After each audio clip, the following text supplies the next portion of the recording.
yan. Tama. Ay, siya, Joey De Leon. Bong. Natutok, Joey. Meron lang akong advice sa'yo, ha? Yes. Respect Ann Curtis. Okay, Bong? Yes. Iba yun.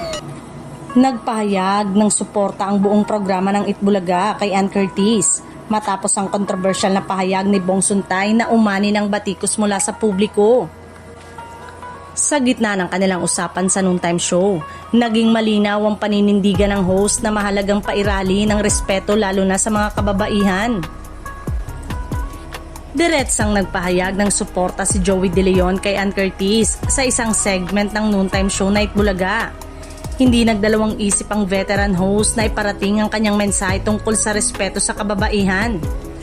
Habang nag-uusap sa programa, biglang binanggit ni Joey ang pangalan ng kongresista at diretsahan nitong pinayuhan.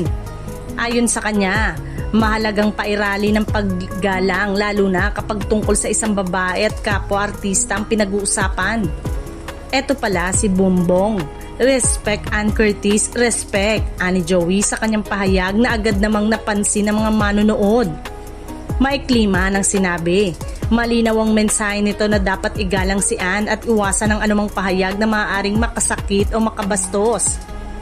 Mabilis na kumalat sa social media ang naturang eksena mula sa programa. Maraming netizen ang nagpahayag ng suporta kay Ann at pinuri si Joey dahil sa kanyang paninindigan sa issue. Para sa marami, mahalaga na may mga personalidad na nagsasalita upang ipagtanggol ang respeto sa kababaihan. Matatandaan ang kontrobersya matapos ang naging pahayag ni Representative Bong Suntay na ikinagalit ng ilang netizen at personalidad sa showbiz.